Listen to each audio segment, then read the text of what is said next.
शामू अपनी पत्नी सौम्या और बेटी सोनाली के साथ ढोलकपुर नाम के एक गांव में रहता था।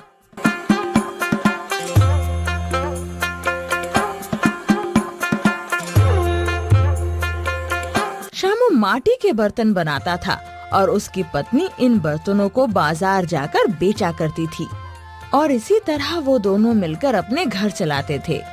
सोनाली भी बुद्धिमान और प्यारी बच्ची थी। वो अपनी माँ और पिता को बिल्कुल भी तंग नहीं करती थी और ना ही किसी चीज के लिए कभी जिद करती थी। वो उम्र में तो छोटी थी, लेकिन अपने उम्र के बच्चों से वो कई ज्यादा बड़ी थी। एक दिन शामू काम पर चला जाता है और सौम्या अपनी बेटी सोनाली को स्कूल छोड़कर अपने काम पर चली जाती है। सोनाली खूब दिल लगाकर स्कूल में पढ़ती है। उधर शामू भी बर्तन बनाकर बाजार में अपनी पत्नी की मदद के लिए चला जाता है। अरे अच्छा हुआ आप आ गए। वो जो सामने दुकान वाला है ना, मुझे यहाँ से जाने को कह रहा है। आप जाके उससे बात करिए ना। तुम यही सामान बेचो, मैं जाकर बात करता हूँ। फिर शामू उस दुकानदार राजू के पास जाता है। राजू भाई, हम गरीब लोग हैं, आप हमें क्यों परेशान कर रहे हैं? हम आपको तो कुछ नहीं कहते। बाजार तो इस गांव में यही है। अब हम अगर यहाँ ना आए तो हम कहाँ जाएं? आप बताओ हमें। ये सब मुझे नहीं पता। मैं बस इतना जानता हूँ, जो लोग मेरी दुकान से खिलौने लेने आते हैं वो यहाँ से लेने के बजाय तुमसे खरीद कर ले जाते हैं। इसलिए मेरा धंधा खराब हो रहा है। बस तुम यहाँ से जाओ, नहीं तो कल मेरे आदमी तुम्हें यहाँ से निकाल देंगे। शामू राजू को समझाने की बहुत कोशिश करता है, पर वो कुछ सुने बिना ही उसे वहाँ से भगा देता है। शामू और उसकी पत्नी शाम को घर जाते हैं तो दोनों बहुत परेशान थे कि कल क्या होगा, पर अब वो कर भी क्या सकते हैं। अगले दिन सुबह जब सौम्या अपना सामान बेचने बाजार जाती है तो वहाँ पहले से मौजूद राजू के आदमी आ जाते हैं और वे सौम्या से सारा सामान छीनकर तोड़ देते हैं। सौम्या बहुत दुखी हो जाती है और रोते हुए घर को भागती है। अरे भाग्यवान, तुम रो क्यों रही हो? और सारा सामान कहाँ है? वो सामान सब तोड़ दिया राजू के आदमियों ने। अब हम क्या खाएंगे, कैसे पालन पोषण करेंगे अपनी बेटी का? मैं जाकर बात करता हूँ। ये कोई तरीका तो नहीं हुआ। वो हमारे साथ ऐसे कैसे कर सकता है? शामू इतना कहकर घर से निकल जाता है। वो गुस्से में था। जैसे ही वो राजू के दुकान पर जाता है तो राजू अपने आदमियों को बुला लेता है। देख क्या रहे हो? ऐसा सबक सिखाओ इसको कि वापस इस बाजार के बारे में सोचने से भी बाज रहे। फिर क्या था, राजू के भेजे गुंडे शामू को बहुत मारते हैं और शामू जमीन पर गिर जाता है। फिर वहाँ से कुछ लोग शामू को उठाकर घर छोड़ जाते हैं। शामू को इस हाल में देखकर सौम्या और सोनाली रोने लगते हैं। अरे ये क्या हाल कर दिया जालिमों ने। काश आप ना जाते उस जालिम से बात करने। मैं ठीक हूँ, तुम परेशान ना हो। बस जरा सी चोट है, ठीक हो जाएगी। पिताजी आपको क्या हो गया है? क्या हो गया है आपको? इतनी चोट कैसे लगी? रुकिए, मैं आपको पट्टी कर दूं? मैं ठीक हूँ, तुम दोनों परेशान ना हो। बस जरा सी चोट है, ठीक हो जाएगी। मुझे अच्छा तो नहीं लग रहा है, परंतु अब और कोई रास्ता नहीं है। तुम जाओ, मैं काम ढूंढने की कोशिश करता हूँ। शामू कुछ दिन तक माटी के बर्तन बनाता रहता है। वो हिम्मत नहीं हारता, लेकिन उसका बर्तन बिकना कम हो रहा था।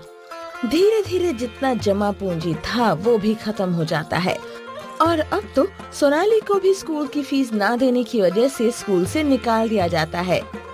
शामू बहुत ज्यादा परेशान रहने लगा। एक दिन शामू की पत्नी शामू से कहती है, सुनिए जी, मैं माँ के घर जा रही हूँ, उनसे कुछ पैसे उधार लेकर आती हूँ। जब तक हमारा काम नहीं चलता तब तक इसी से गुजारा चल जाएगा। कम से कम हम भूखे तो नहीं मर सकते ना।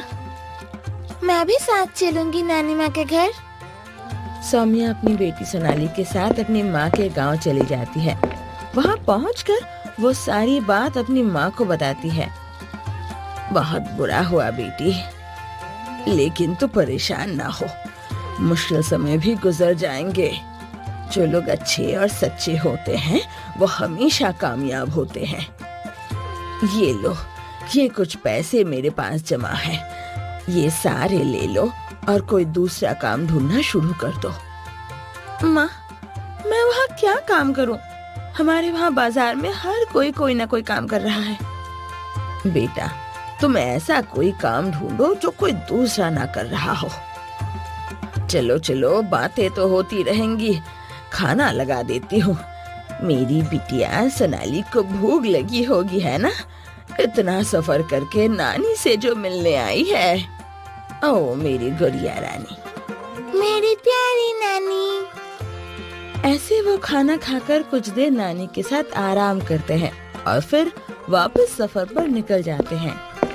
रास्ते में सोनाली बाजार देखकर रुक जाती है। वहाँ एक दुकान पर बहुत भीड़ था। सोनाली और उसकी माँ उस दुकान पर जाती है तो देखती है वो दुकान तो छोले कुलचे की थी। माँ, मुझे ये छोले कुलचे खाने हैं, मुझे बहुत पसंद है। अच्छा, अभी लेकर देती हूँ मेरी गुड़िया को। वाह, ये छोले कुलचे तो बहुत स्वादिष्ट हैं। हाँ माँ, ऐसे छोले कुलचे हमने पहले कभी नहीं खाए। माँ, आप छोले कुलचे क्यों नहीं बेचती हैं? हमारे गांव में तो कोई भी छोले कुलचे नहीं बेचता। बहुत अच्छा विचार दिया है बेटा आपने। मैं भी यही सोच रही थी। एक काम करते हैं, इस भैया से इसकी रेसिपी मांग लेती हूँ। घर जाकर यही बनाकर बेचूंगी। सौम्या उस आदमी से छोले कुलचे की रेसिपी पूछती है, लेकिन वो आदमी सौम्या को वहाँ से जाने को कह देता है। ना जाने कहाँ से आ जाते हैं, जाओ यहाँ से, मैं अपनी सीक्रेट रेसिपी तुम्हें क्यों बताऊं। सौम्या अपनी बेटी को लेकर वहाँ से चली जाती है। सौम्या बहुत उदास हो जाती है। कुछ दूर चलने के बाद वो एक पेड़ के नीचे जाकर बैठ जाते हैं। माँ, हमारे साथ सब इतना बुरा व्यवहार क्यों कर रहे हैं? क्या हम गरीब हैं इसलिए सब ऐसा कर रहे हैं? बेटा, तुम ये सब मत सोचो, हम कोई ना कोई रास्ता जरूर निकाल लेंगे। वो लोग ये सब बात कर ही रहे थे कि उनके सामने एक जख्मी हिरन आ जाती है जो कि घायल था। उसे घायल देख सौम्या तुरंत अपने थैले से दवा निकालकर उसे पट्टी कर देती है और सौम्या की दरिया दिली देखकर वह हिरन सौम्या से कहता है, तुमने मेरी मदद की है, मैं तुमसे खुश हुआ। तुम्हारी मुश्किलों के दिन अब चले गए। ये लो, इस पोटली में एक पत्थर है, उसको बस खाली हंडिया में डाल देना, फिर जो तुम अपने मन में सोचोगी वो बनकर तैयार हो जाएगा। ऐसा कहकर हिरन वहाँ से गायब हो जाता है और ये सब कुछ देखकर सौम्या और उसकी बेटी सोनाली हैरान रह जाती है और वो पत्थर लेकर वो लोग घर वापस आ जाते हैं और सौम्या सारी बात अपनी पति को बताती है। उसका पति ये सब सुनकर विश्वास ही नहीं कर पाता है। फिर वे एक थाली में कुछ पत्थर डालते हैं और मन में छोले कुलचे के बारे में सोचते हैं। तो फिर वे क्या देखते हैं कि वो बर्तन छोले कुलचे से भर गए हैं।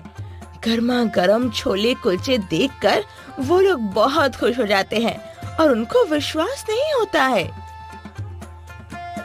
ये छोले कुलचे तो कितने स्वादिष्ट हैं। माँ, ऐसे छोले कुलचे तो वो अंकल भी नहीं बना पा रहे थे। फिर वो परिवार बाजार में छोले कुलचे बेचना शुरू कर देता है और देखते ही देखते अब लोग उनके छोले कुलचे के दीवाने हो जाते हैं और उनका दुकान बढ़िया चलने लगता है। सोनाली भी अब स्कूल जाने लगी है।